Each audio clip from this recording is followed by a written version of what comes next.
Even when you feel low, you can still go. Even when you feel slow, you can still go. Even when there's no hope, you can still go. I never answer to no, man, I still go. Go, go, go, go, go, go, go, go, go, go,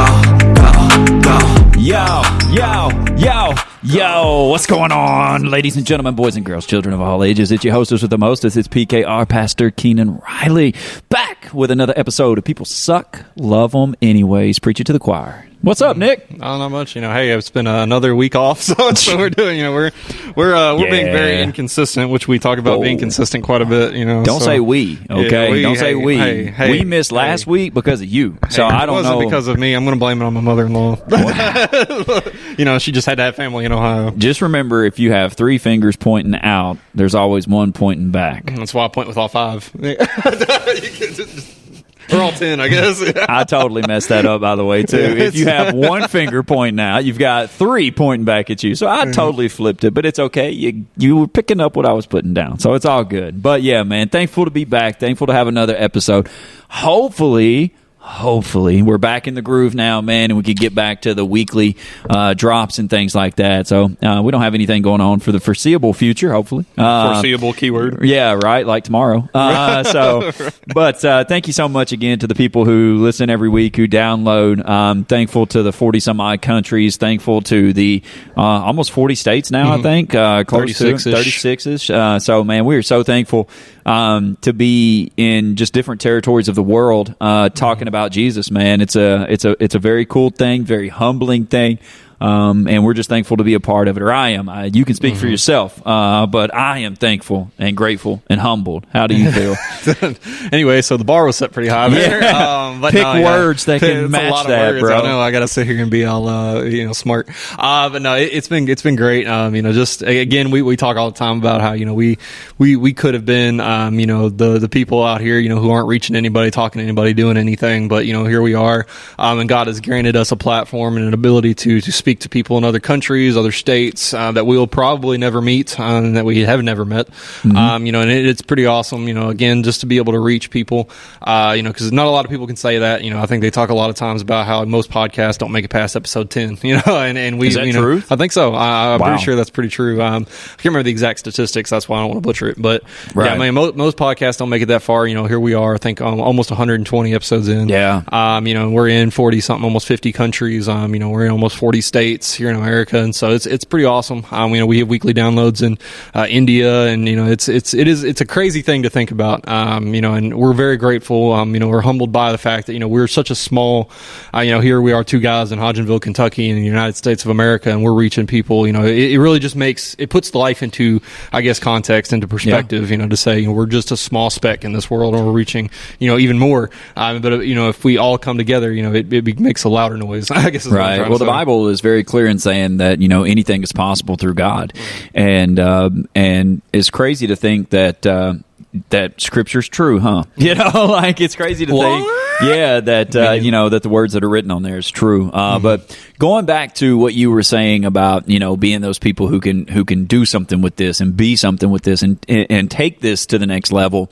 Let's lead into that segue with what we talked about today. With you can be the Pharisee or you can be the sinner, and if you're listening to this and you're like, what's a Pharisee? A Pharisee was someone who knew the law, who taught the law, who was a religious leader back in Jesus' day, but they never let the law change and transform their life. Yeah, think about a modern day Jewish man. Yeah, basically. Yeah, we just lost viewers. Yeah. But it's cool. True. Yeah, it's cool. It's true. Historically, so, I can't get that stone. It's already thrown. So I mean, it was a person who was basically more worried about what they looked like in their presentation versus being vulnerable and saying, I need something different in my life. Like, this is so rigid and so routine, and so it's the difference between religion versus relationship, which is something that we hang our hat on here at Fruition, where we say, hey, no denomination, no religion,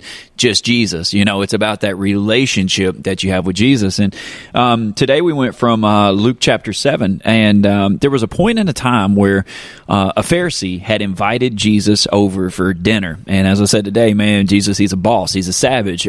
He went. Even though before this, if you want to backtrack just a second, the Pharisees were already trying to conjure up a plan to kill him. And so, Jesus is basically walking into the lion's den at this point and sitting down with this Pharisee and having a meal. And the crazy part is that a woman, the Bible is not clear about what this woman has done. The Bible says that this woman was a very bad woman. And that this woman found out that Jesus was at the Pharisee's house eating. And the Bible says she shows up at the house. She is in the same room with the Pharisee and Jesus. And this wonderful, wonderful, wonderful thing takes place. What happens? Jesus forgives her of her sins. Even though the Pharisee is in the wrong, even though the Pharisee thinks that he has it all figured out and that he's doing things right, it is the woman who the Pharisee is actually looking at going, well, if Jesus was who he says he was, he wouldn't even be letting her touch him, And that is the crazy part to me about religion versus relationship. Maybe church styles, if we want to go down that route for just a minute. It's crazy to me that what we read about, Nick, 2,000 years ago in this Bible is still happening on 7/14, which is Sunday, 7/14/24. It is still happening. It is still happening in church houses across America today. It's still happening. Religion is still keeping people bound. Religion is still keeping people from attending church. Because, a lot of times they believe in the process now of what? Well, I got to look a certain way before I go, or I got to act a certain way, or I got to be a certain way, or I got to think a certain way. Where Jesus is like, come one, come all, come one, come all. I didn't come to call the righteous, man. I came to build a hospital for the sick, for the broken, for the mentally unstable, shout out. Right? I came to build, a place for the sinners to come in, man, and to learn about my grace, love, and mercy. And it's just crazy to me, man, that 2,000 years later, here we are, still dealing with the same thing that we do, that Jesus did. It's crazy. Yeah, it is. It's funny because I was in my absence last Sunday. We were up in Ohio with my mother-in-law's family. I don't think so. Okay. Yeah, it's very clear because YouTube didn't work. But anyway, we were shout visiting. out to the YouTube. There we go. Woo-woo. We were visiting a church that my mother-in-law's family, or I don't know why I say my mother-in-law family, my wife's family, that they attend and all that kind of stuff. Are you married to your mother-in-law? I think so. I hope not. That's a Kentucky question. Yeah, that is a question. But again, it just comes down to we went to a church, and before we went, what I was kind of getting at is when I was packing, I was sitting there thinking, I was like, what am I supposed to wear to this place? And it's just that question though that we always talk about. Like that's people are so concerned. Question. What am I supposed to wear to this church? Where am I supposed? All these sorts of things. And then it just hit me. So I don't care what I'm supposed to wear. I'm going to wear this. If they kick me out, they kick me out. So I was wearing. Yeah. I think I was wearing these exact same jeans, these holy jeans, and a shirt. The shirt that we made, the one that says "Less Drama, More Jesus." So I wore that shirt. Ripped jeans to this church. But again, I think it's something though. It's something that's so prevalent in our society here in America, where we're always so concerned with what we're wearing. Before we come into a church building, before we come into the presence of God. And again, I'm not saying that we shouldn't respect God. We shouldn't try to bring our best to Him and all that kind of stuff. But we get so bogged down in the details of trying to look good. That we neglect being good. We neglect our heart position. Our heart position is more focused on what we look like versus how we behave. Bradley, who does a podcast as well, he's a real estate entrepreneur type deal. Anyways, he's got a podcast, I think, called Truth Bombs or something like that. And so whenever somebody drops a truth bomb, you hear a in the background. And I was thinking whenever you said we worry more about looking good versus being good. I wanted to do something. I wanted to have just drop the mic. Or drop the I wanted to have a little sound or something to be truth bomb. I guess we could do that, but then we'd probably get copyrighted. This is true, but it is true. People are so worried about looking good. And that is a Pharisee mentality. The Pharisees were all about, the Bible says that they would stand out on street corners and recite prayers to be seen, not to be heard, but to be seen by people, not to be heard by God. And, I feel like it's I don't know if people have ever tagged this or not, but maybe we can start something today. I feel like it's a Pharisee spirit, where, it's like, look at me. I want to be seen. I want the attention. I want the focus, but yet my life on the inside is a wreck. It's messed up. It's in 1,000 pieces. But hey, this suit looks good. My hair is good. My Bible is thick. I'm at church. I gave a little bit in the offering. Everything is good. And it's like, no, you have been seen by people, and people will look at you and go, wow, look at that. The perfect Christian. And then when the affair comes out, or the drug addiction comes out, or the failure comes out, we are so blown away. We're like, oh, I thought that they were the perfect Christian. And it's like, no, man, they were the Pharisee. They knew the law, but they didn't let the law change them. And that is the problem that we have in what we said today, in modern day 2024 Christianity. Yeah, and instead of trying to be Christ-like, we have that Pharisee mentality of just, if in order to be Christ-like, I have to look like this, be like this, speak like this, do like this, etc. Rather than just, again, as we say, getting your heart position right. It's all, being Christ-like is about getting your heart position right. It's not about what you wear. It's not about, what's on your skin or not, if you have tattoos or not. It's not about, this, that, or the other. It's about being Christ-like. It's about taking it every day to be better at being Christ-like. It's crazy to me. We never, and I think this is where I think it's just gets, because we never see anywhere, I don't think anyway, in the Bible where, that Peter was worried about, what he was wearing walking into the temple. You don't see, anywhere where Peter or Paul was like, I have to make sure I'm wearing my best garments before I go speak the gospel to the Gentiles. Yeah. We don't ever see that. And so it's one of those things where you have to ask yourself, where did that come from? And, if that mentality came from people, then it didn't come from God, it came from people. Right. And we're following these, as, the Pharisees were doing, these man-made laws. They were taking God's law and manipulating it to a point where, it looked like they were holier because they set the bar so high. Yeah. They're like, we're going to, this is, God set the bar here, we're setting the bar up here. Right.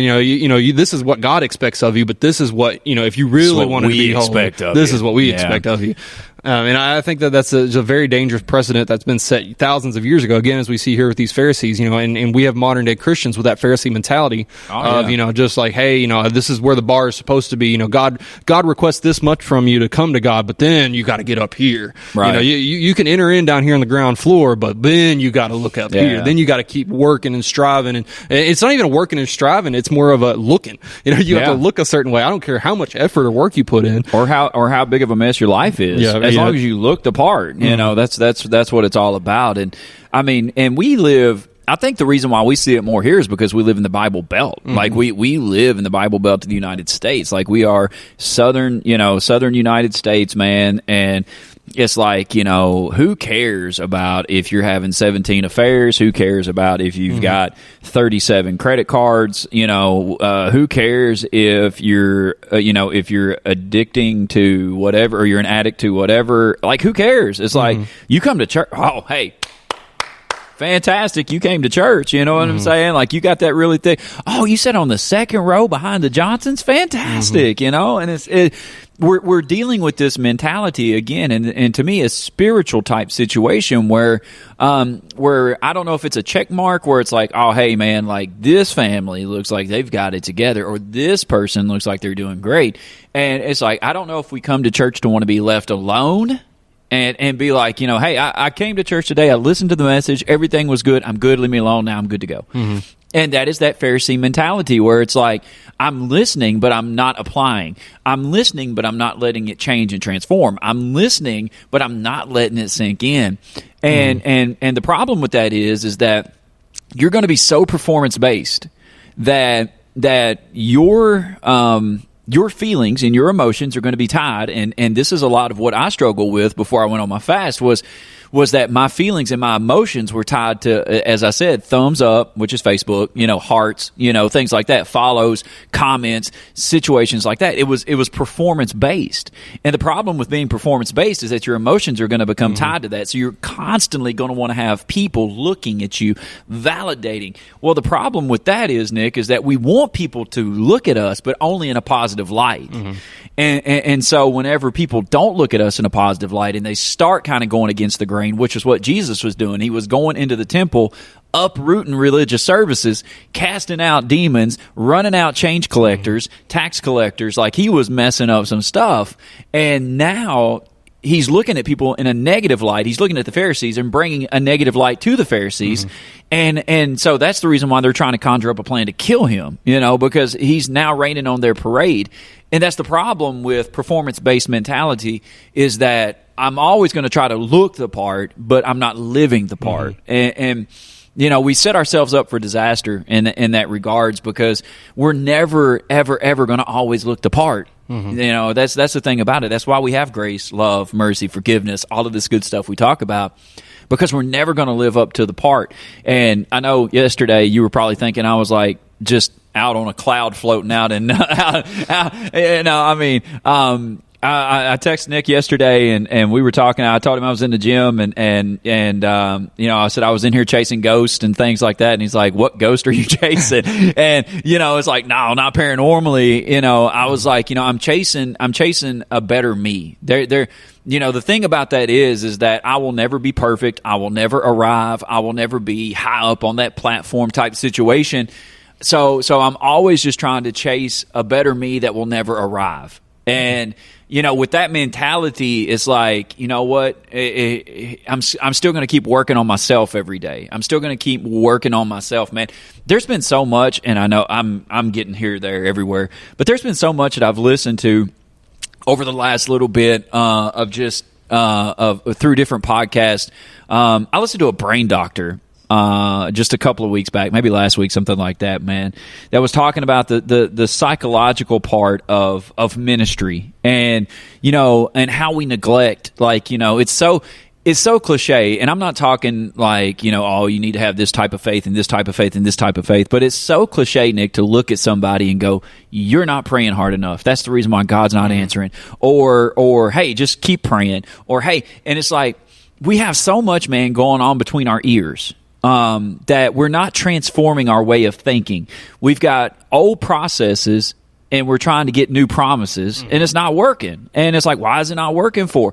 I'll tell you why it's not working for, because we've got this old mindset, we've got this old way of thinking, we've got this old mentality, and we're trying to take up new ground and do new things and be new people and all of this good stuff. And it's like, oh, okay. Well, let me introduce you to Pharisee 101. It's like, I want to reach people, but you know what? I want to do it based on what I know. I want to do it based on what makes me feel good. I want to do it based on what I can comprehend with my own mind. And I think that's one of the biggest fights that we fight in modern day Christianity, in churches. I don't even know if we fight the devil, bro, as much as what we fight people. And then people are going to blame it on the devil. And it's like, no, bro, get your mentality out of the way. Get your mindset out. Get your performance-based mindset out of the way. Get your agenda, get your schedule, get all that stuff out of the way. And then come in and serve God. Not people, serve God. And God will tell you what to do. God will show you where to go. God will do that stuff, but get the mentality out of the way. Come in here with a clear mind, a clear heart. What are you going to do today? I'm going to serve God. Well, fantastic. What does that look like? Don't know. It might be go get the donuts. It might be help set up for a podcast. It might be clean the bathroom. It might be count the money. It might be work the welcome desk. But I'm doing what God wants me to do, what He's guiding me to do. And we've said this many times. A lot of people think I'm directly going to walk into the door and go straight to the platform, straight to the pulpit. And it's like, you can't handle the pulpit, though, if you're not willing to push a broom. There's different levels of serving, and people automatically think, well, If I'm serving, I'm preaching. If I'm serving, I'm praying. If I'm serving, and it's like, no, bro, it goes so much deeper than that and so much more simple than that. And I thought today's message was a good viewpoint of that, where you had this woman who was so broken and so desperate and so tired and so frustrated and so anxious. She came to Jesus and got forgiven. And you got this dude who's sitting at the table with Jesus, having a meal with Jesus in the conversation, and he thinks that he's done nothing wrong whatsoever. Yeah, we have to get, and we've talked about this time and time again, but, we have to start getting desperate for Jesus again, just where it's not, what I have is satisfactory, what I have is strong, and, all that kind of stuff. It's just that matter of, just pouring everything out and coming to God with nothing but your tears. This girl, the Pharisee thought he had everything together, thought he had wisdom, thought he had knowledge, and, he was what I would consider you're standing on ground with Jesus, considering himself an equal. He saw himself as an equal with Jesus. He thought he had it just as together as Jesus did, or however you want to swing that. But then we see that woman who came and just fell straight to her knees, with tears running down her face, so much so that it soaked the feet of Jesus. And then she used her hair to dry the tear. Again, these are all things that, as you pointed it out in service, that we would be like, well, that most people would say, ew. Like, you want me to get down on my knees and where I'm crying and snotting and use my hair to clean the feet of Jesus? And that's how desperate we need to be. We have a sense of entitlement. That's what I think. I think we have a sense of entitlement where it's like, this church was created for me, by me, through me. And we insert ourselves into that instead of, this church was created by God, through God, for God. And we have that mentality of, we're entitled. Like, my time is my time, So I don't know why you keep preaching for so long for. Don't know why we keep singing for so long for. My time is my time. Entitlement, selfish. Yeah, and again, it goes back to that me mentality, or to that Pharisee mentality, where it's like, I come into this place for me. I invited you, Jesus, for the meal. This lady shows up. I don't even want a meal. I don't even need a conversation. If you go back and read the Bible says she stood behind Jesus. That was the coolest part to me out of the whole deal, was that this woman is in this room and she doesn't butt into the conversation. She doesn't walk around to the front of Jesus and be like, hey, Jesus, she walks into the room, stands behind Jesus, gets on her knees, cries so much that it causes his feet to get wet, and to me, as we said today, the Pharisee had Jesus's attention, but he did not have the intention to change.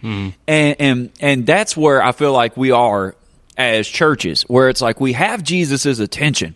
We're here, we're singing, we're praising, we're worshiping, we're doing stuff. We've got Jesus's attention. But here's the deal. What is our intentions of being here today? Are we going to change? Are we going to transform? Are we going to lay down our lives to serve him? What are we going to do? And so I feel like that's the reason why we have a lot of Pharisees, or like we have a lot of religion in churches.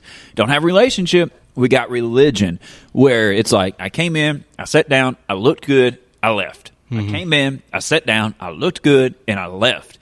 And man, it just makes me think to myself, and makes me even question and go, we've got people sitting at the table with Jesus having a conversation but never changing. Why is that?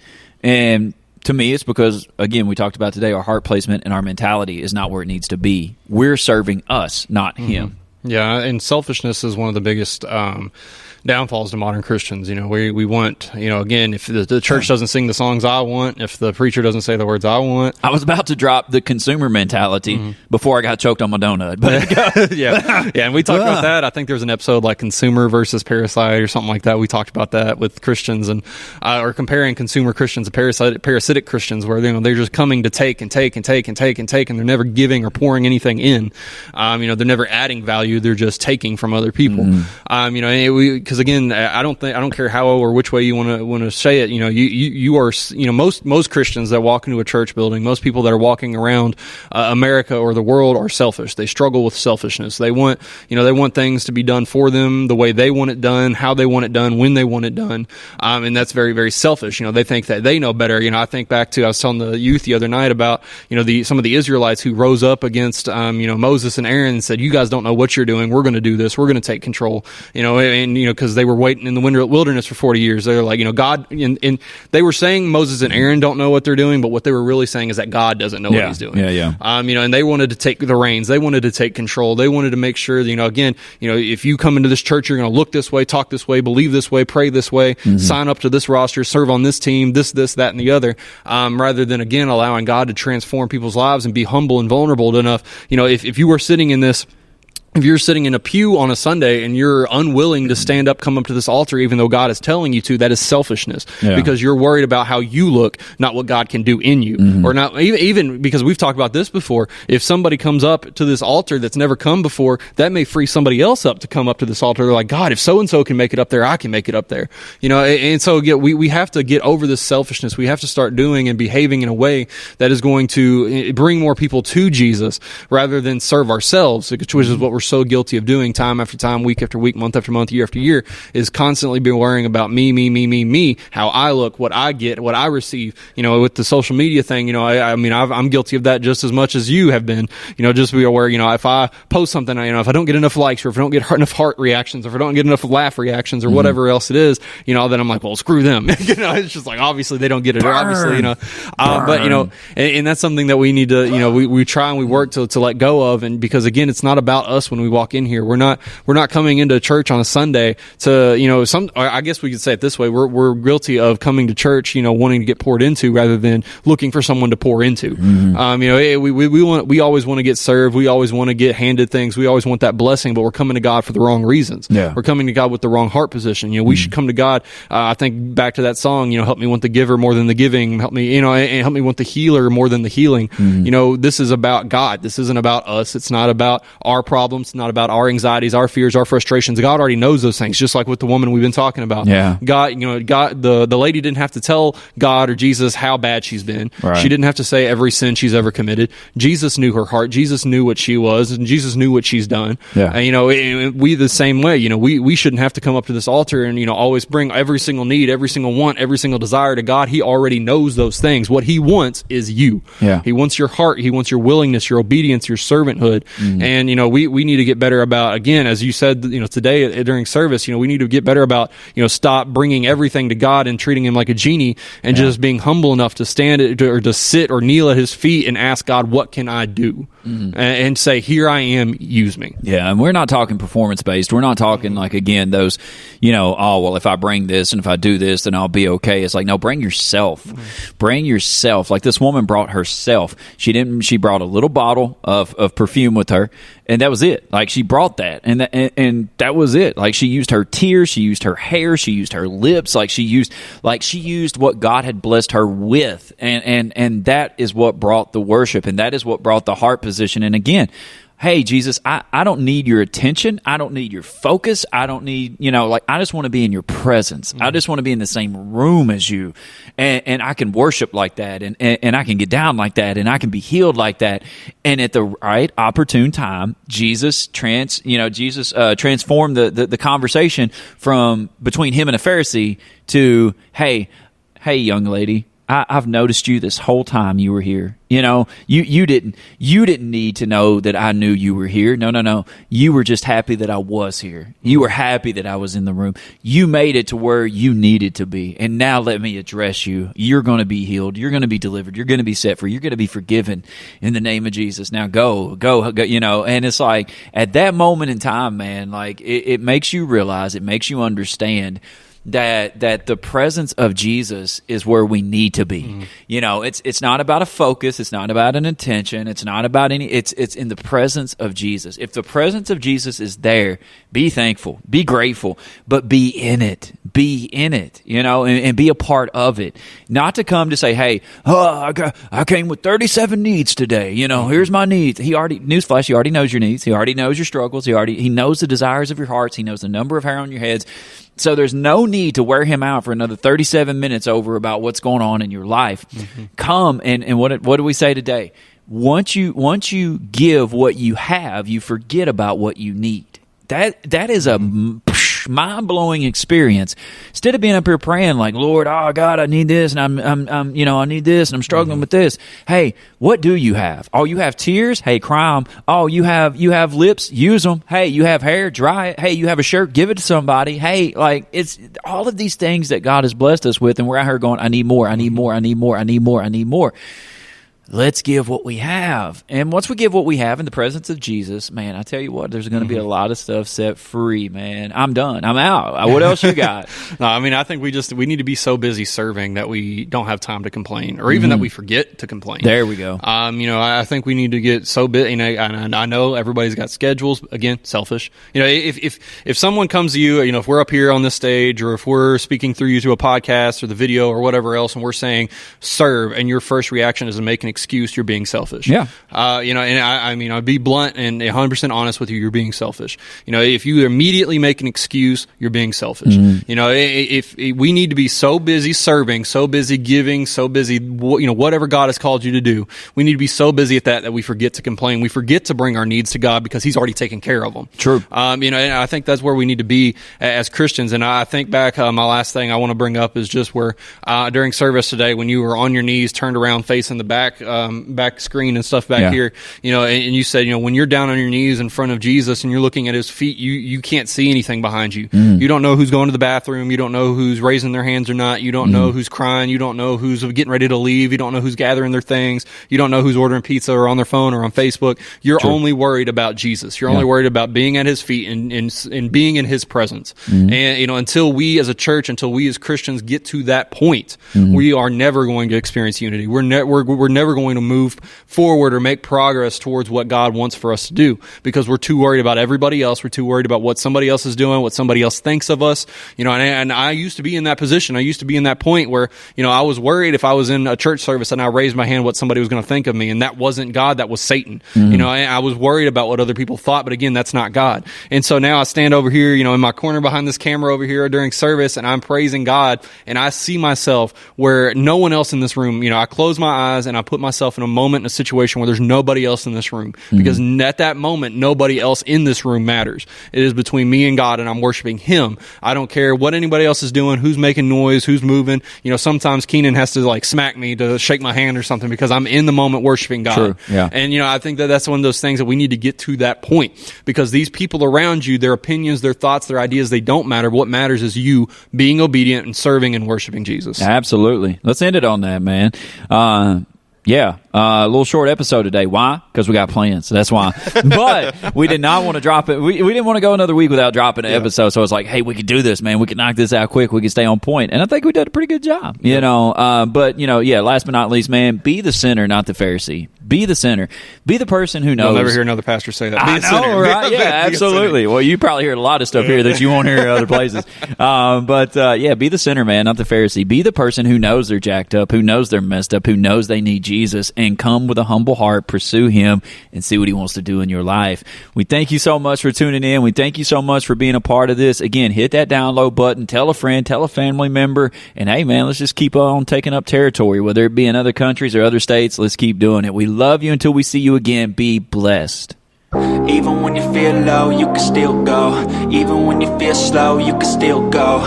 Even when there's no hope, you can still go. I never answer to no, man, I still go. Go, go, go, go, go, go, go, go, go, go. As always, this is PKR, and for my sidekick Nick, we say thank you very much for hitting that download button on People Suck, Love 'Em Anyways. Be sure to tell a friend, tell a family member to hit that download button as well. And as always, we say thank you. Be blessed. Even when you feel low, you can still go. Even when you feel slow, you can still go. Even when there's no hope, you can still go. I never answer to no, man, I still go. Go, go.